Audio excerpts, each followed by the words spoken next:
I'm convinced that this is going to be one of the most influential electric vehicles in the world.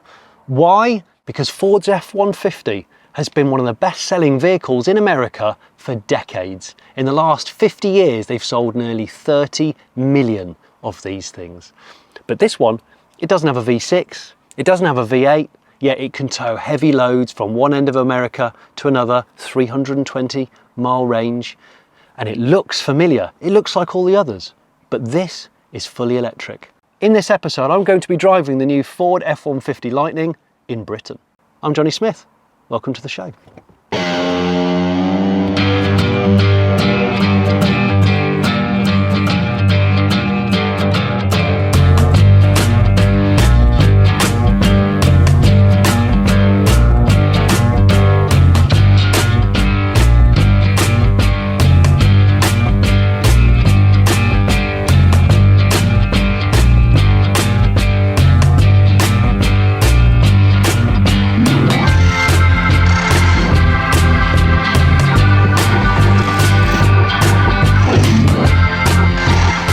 Oh, and if you're wondering about the relevance of this in the introduction, well, we've had a relationship with big macho pickup trucks that are running electricity for years, right?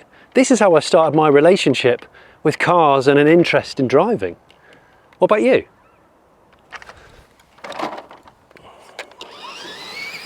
All hail the clodbuster. Okay, let's start with the Lightning name. That is a name that's been on a truck before in the F series range. I think in the early 90s, 1993, it was Ford's SVT department stepped up, and that's their sort of special ops, special vehicle team. It made a sporty pickup truck called the Lightning, and I think it ended up being a supercharged Triton V8. It's been a long time since we've seen the Lightning name. It's come back with the Lightning Strike because electric. It's very tactical for Ford, just like they've done with the Transit electric van, which I have reviewed recently. I'll put a link above my head, to keep it looking familiar. This is a familiar looking truck. This uses the same body shell as the existing F150, so it's adapted for EV. And there's two reasons for that, and it's clever. One, it's familiar and it doesn't scare people away. It's not radical looking like the Cybertruck.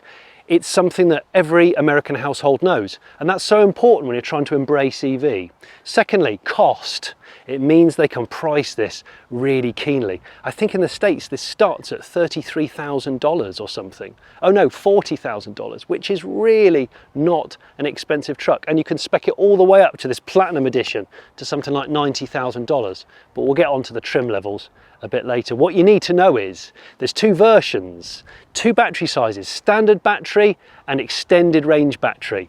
This is the extended range battery. It's a 131 kilowatt hour battery pack. It's enormous, but it means it can do 320 mile WLTP. That's enormous as well.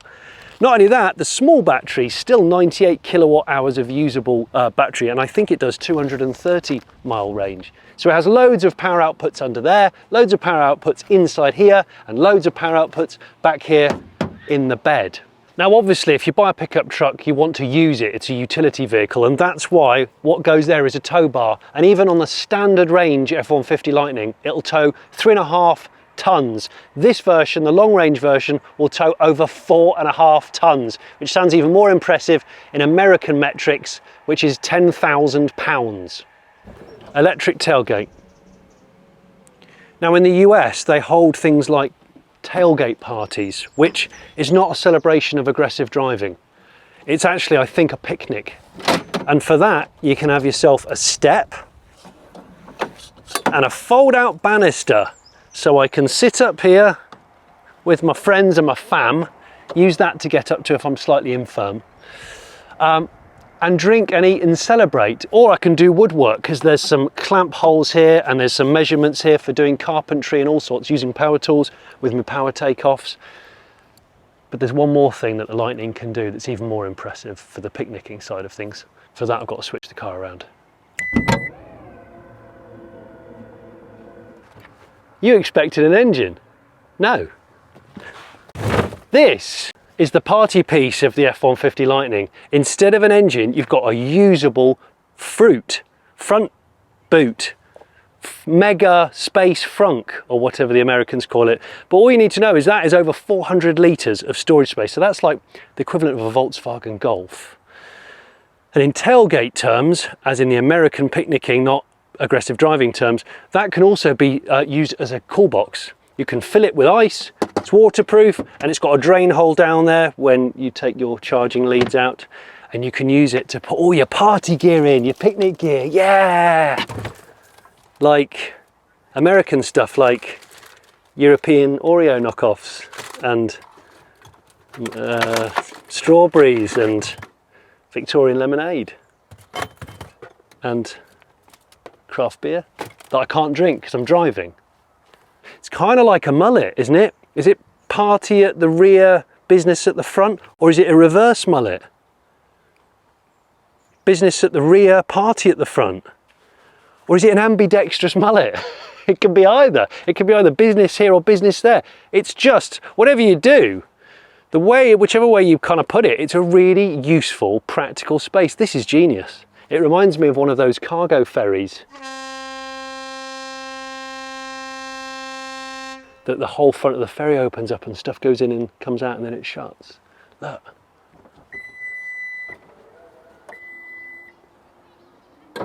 So driving the Lightning around Britain, I mean, we're in some villages. We're going to do a bit of sort of villages and back lanes, and then a little bit of open road. Obviously its size hinders it here, which is probably why Ford aren't going to bring it over and sell it officially. A certain pandemic robbed me of being able to drive this car when it was first launched, so any chance to get my hands on it, and I think it's such an interesting proposition. I mean, the throttle pickup, even in normal mode, let alone sport mode, is really quick. Because it's unladen and I'm not doing any towing today, you do get that kind of slight lateral shimmy of an unladen goods vehicle, but it's comfortable. I think that as soon as you start pressing on in this, you will feel a bit of frontal scrub understeer. But again, it's a 3-ton machine. What were you expecting, Johnny? Most of the time, I do like the sort of Mach-e layout and the size of the text and the tiles on the infotainment, but I do think too much of it is probably in the touchscreen when it could be not in the touchscreen as a physical button. I suppose it does kind of quell any guilt I have of driving such a massive car around because it's electric, and people have really been double taking.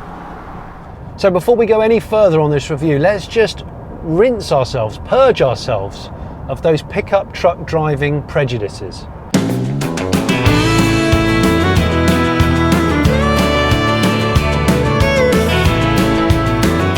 Yes, good. Because the truth is, like modern tractors and agricultural machinery, pickups really marry that kind of utility and tech rather well.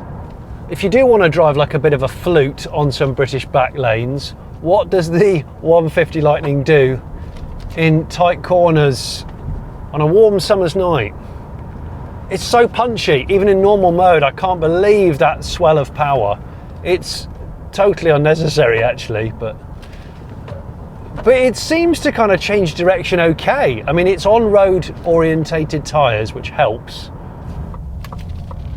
This is a Ford F150 Lightning on a British Roundabout that's medium-sized, not massive, but not tiny. I'm going to go around it again because a man in a white van has pulled out in front of me that's not really news. Here we go. Oh my word.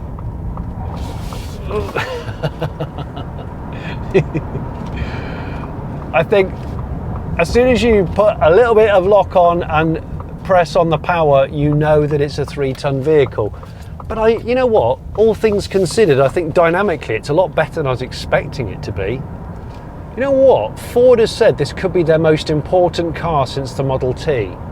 That's like the first mass-produced car. That's how crucial this is. Why? Well, I suspect it's because this is their best-selling vehicle, so therefore lots of people need to be buying this.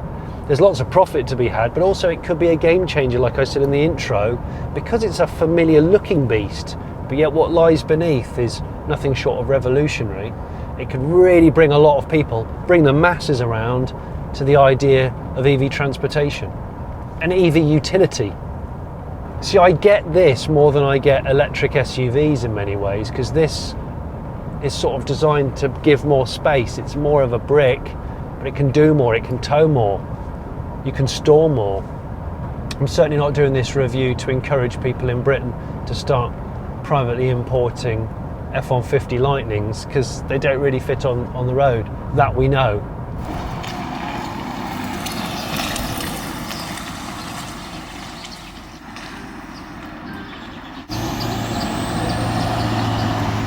So down there are the lithium ion pouch cells in a pack, and they can be unbolted with 8 bolts fairly easily, apparently. Under there is one electric motor. There's dual electric motors, one back here, one at the front, but crucially at the back it now has independent rear suspension, a bit like the e-Transit does. So that makes it theoretically handle a little bit better on the road. I'm very lucky to drive this in the UK, because they're not going to sell it in the UK. They're not going to sell it in Europe in actual fact, but Ford have brought it over. A, I'm fascinated by it because of just the way it's been packaged, and B, I remember not that long ago when I did a video for a channel I used to work on called Fully Charged, all about the Rivian R1T, which is probably the arch rival of this car in some ways. It's the frenemy. I'll tell you about that in a minute. And when I saw that car released at the LA Motor Show, there were crowds around this new electric, huge, useful pickup truck. The Ford stand was right opposite, and all they had was some special edition Shelby Mustang that nobody was particularly bothered about because it wasn't revolutionary. Cut to today, Ford have put a lot of money, billions. In fact, I was reading up recently about how much money. So Ford invested $500 million in Rivian in 2019 for an undisclosed stake of the company. So when I say frenemy, it's because I think there's some shared componentship and there's some shared relationship obviously between the F150 and that Rivian. But that Rivian was one of my most successful videos that I did. So it shows us an interest in utility pickup trucks that run on electricity.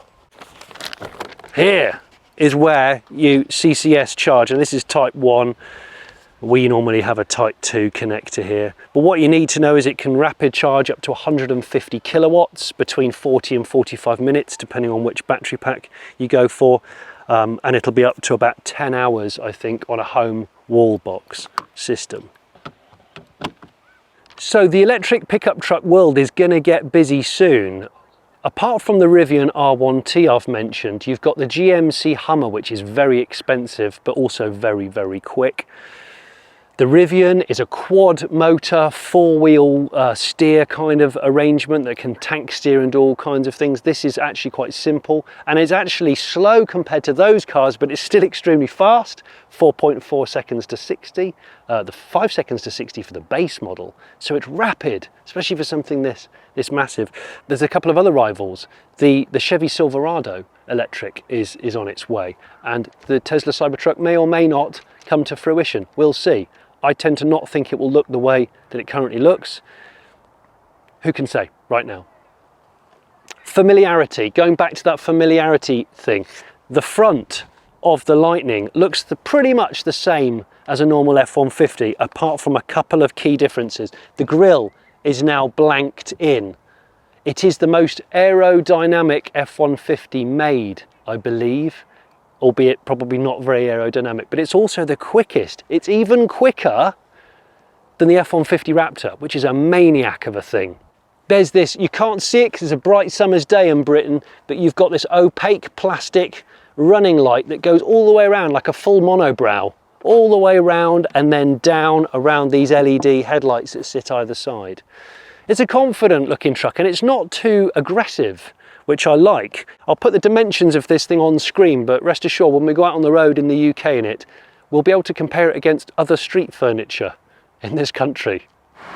This is the new Ford F150 Lightning outside a genuine Tudor building which has a curry house, and there's a Fiat 500 as well. This is a typical new build housing estate in Britain. Let's see what it's like driving down one of these. It's another American icon, but that's available as right-hand drive. Unfortunately, this is not. It's a nice pair of cars. Giulia as well, Alfa Giulia. I reviewed the Ford Bronco in Britain quite recently, and I liked some aspects of it, but I thought that would be great as an EV. I don't know if they are, I don't know if Ford is going to make the Bronco electric. They blimmin' ought to though. Because remember, off-roading is actually perfectly suited to electric vehicles. Got all that torque, you can creep, you can admire nature as you go by, you can listen to, you know, the surroundings around you without the clatter of an engine. So there's kind of lots to like. And also, EVs are inefficient at high speeds. They struggle, especially with stuff that's not aerodynamic like this.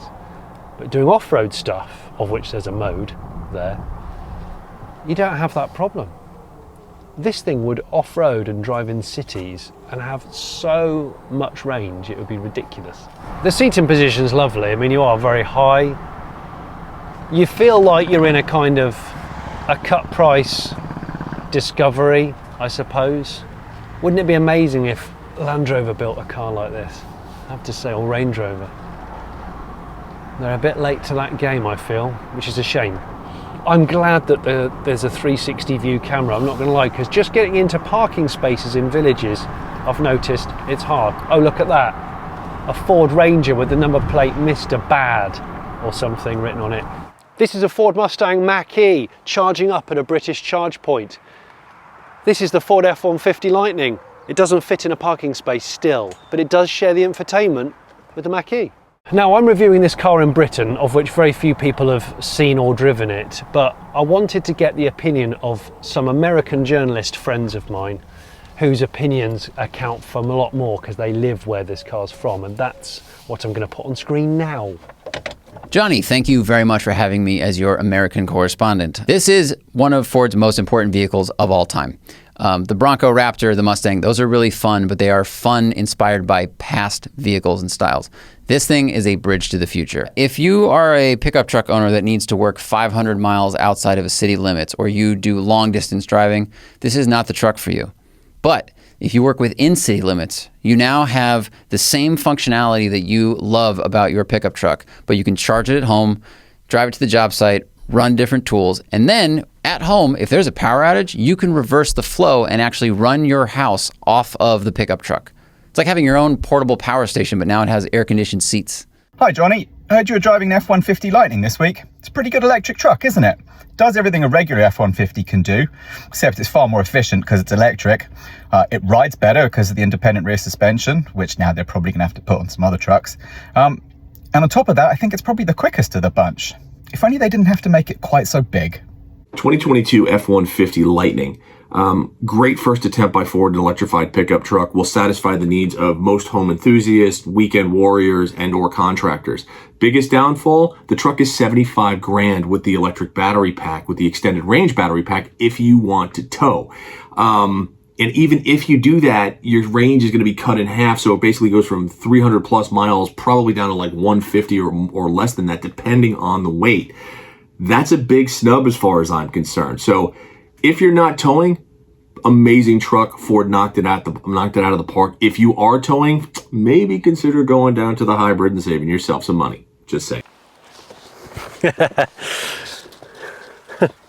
Climb on board the Lightning, and of course it's massive. It's a double cab American pickup truck.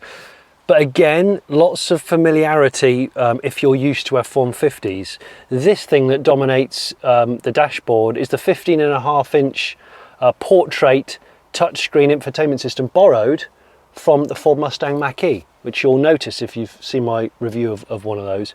And it uses all the same interface, basically. One other feature that we've got here. So we've got the traditional kind of big chunky auto shifter, but if I press a button next to it, I'll just move the key a sec. But if I press this button, no, I'll take my drink out. The shifter disappears into the dash. And the reason for that is because, I think it's here, I can now fold this all the way around. This now folds into whatever you want to call it, a conference table, a business table, a table for Jonny's papers. So this is like a little hot desk almost, or it goes back into being a trad armrest with loads of other cup holders back here. Press that and it reappears. That has wireless charging down there, a couple of other USBs, and I'm pretty sure that in here, yeah, this is a seriously deep well of storage down in here. There's one other thing that I want to show you, and that is, here we go, intelligent backup power. This is when you can pair the car to a point with your house and power your house. So Ford have got this Charge Station Pro, which means the truck can be used as a power source. It says, they say you can run a typical house drawing 30 kilowatt hours per day for 3 days, or for 10 days if power was rationed. You can even charge up another electric car, which we have seen in things like Kias and Hyundais of late. Pro power on board, you get 6 USB ports, no fewer than 11 proper plug sockets like these, 4 120 volt sockets in the frunk, 2 more in the cabin and 4 in that pickup bed back there that are water resistant. There is a synthesized sound, I think, when you put it in sport mode, but that's optional. So besides the 15.5-inch kind of Mustang Mach-e style infotainment, this is a 12-inch fully digital dash binnacle here, and you can change all of that display using your steering wheel stuff. I've even noticed a couple of buttons down here. You've got your electric handbrake down here, but you've also got a rocker switch to move your pedal box to and fro, so it's electrically adjustable pedal box. Awesome. I can even drop that electric tailgate at the push of a button here or on the key fob, and the same with that FRUNK, that mega power storage FRUNK-tastic, whatever it's called. Also, 2 glove boxes, one there, one there, both actually useful in size. Got your usual trip energy readouts that you can show where your use of energy has been, and that can be brought up here. Here we go, look, you've got locking diff. If you want to lock the rear diff, you can. If you want propulsion sound, you can have it, so it actually has an engine sound. I mean, it has a little reversing warning anyway for safety reasons, and it has one pedal driving if that's your bag. I do like one pedal driving, I have to say, more aggressive kind of regen. And then you can activate the power sockets in the bonnet, the boot, or in here. So if you're outside the car, working on it, running power tools, charging stuff, camping, blah, blah, blah, you have to make sure the car's on, and you have to activate it in here so people don't, I don't know, start charging their phone off your back of your car in a car park, or drying their hair with a hairdryer. Here's the new Ford F150 Lightning in Britain, parked next to 2 ruined Discoveries. Do you know what would be cool for me? I mean, this centre console is traditional and capacious, but it would be really cool to have a 3 abreast seating option, because traditionally a lot of American cars from the past with column shift, you had a bench seat option, and I love all that stuff. If you don't need it, you could do what Land Rover have done with the Defender and have the sort of fold out middle seat option. That would work really well in this. Let's do a 0 to 60 run. Got it in sport mode. You ready? 3, 2, 1.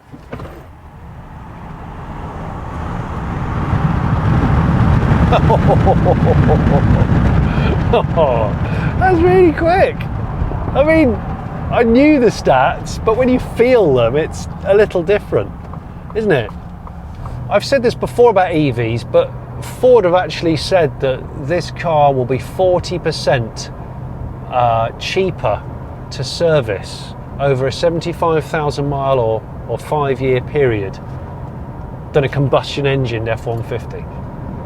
So I can immediately, when we're doing 61, you can hear the wind noise trying to push its way around the front of the Lightning's blocky face and these huge wing mirrors, which you kind of need because it's a big car that you don't want to like grind against fence posts and other cars on British roads. The new Ford F150 Lightning next to a British postbox. Okay, you get in the back of the Lightning, and of course you've got, again, sockets aplenty, both USB, USB-C, and 3-pin or 2-pin if you're American. Heated rear seats for this particular model.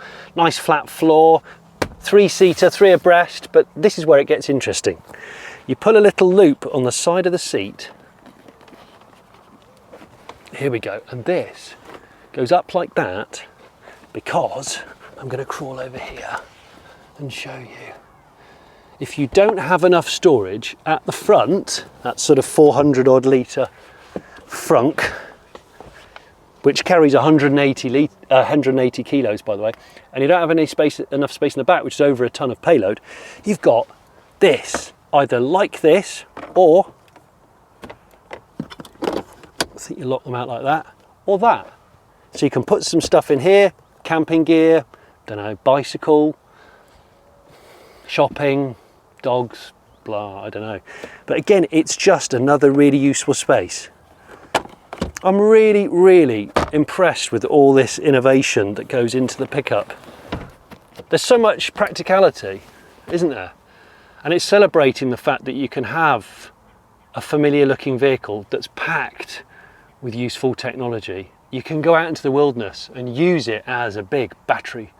You can tow lots of weight with it, 4.5 tons, over 1,000 Newton meters of torque. That's 770 something pounds-feet of torque from 0 RPM. Seriously. Oh. Yeah, this is a village, I think, called Yelling. And actually this car isn't Yelling, is it? Yet this can go faster than any other Ford F150 truck to date, including the very yelly Ford Raptor. So when we're pressing on a bit on back lanes, I mean, it's dry today and these tyres aren't off-road specific, they're very road specific. You get that shudder, that shoulder shudder that you just get from unladen vehicles. Seats are dead comfy. These particular ones, because it's a high ranking platinum, are electrically adjustable and stuff, and that electric adjustable pedal box is nice, and the adjustable steering column. If you want to, you can analyze all your journeys, you can move all that data around. If you want to, you can customize your drive modes. I'm not sure I would ever really drive this in sport mode because it really isn't that kind of a car, but of course nobody, even including these cyclists I'm gliding past, nobody seems to know this is electric because it doesn't look electric. Apart from that American flag with a lightning flash on the back, might give away a bit of the game. Even the sort of blocked in grille at the front. A lot of modern piston cars have blocked in grills for aero. This B&O Bang & Olufsen optional speaker system, which is I think 18 speakers. The speakers in these headrests I've only just noticed. But personally I would order this in a sort of lower ranking Pro, or even kind of like, is it XLT spec, mid spec, because I just think as soon as you start ladening a utility vehicle with luxury, it takes the shine off the point of it. That is a lovely bit of British thatch. Lovely bit of thatch, look at that. The new Ford F150 Lightning next to some glorious British thatch. You can position the Lightning really easily because it's got such a flat, ribbed edged bonnet. So I drive left-hand drive cars a lot because I own several of them, and I tend to just hug the curb on my side, and then I know I've pretty much solved the problem. The steering's quite natural. In fact, I know you can firm it up if you want to, but I feel like it's pretty good at the moment. Ford have a habit of giving controls a good weight.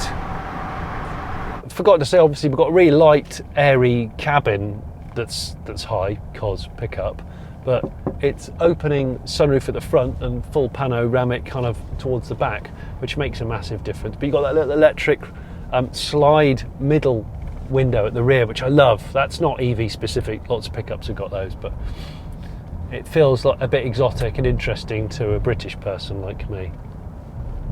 This is the new Ford F150 Lightning next to an ancient British church. I'm tiptoeing around another village. It's almost 6 meters long, this. It's almost 2 meters high.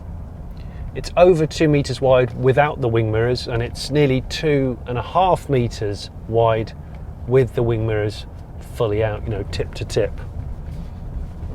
So yeah, she's big.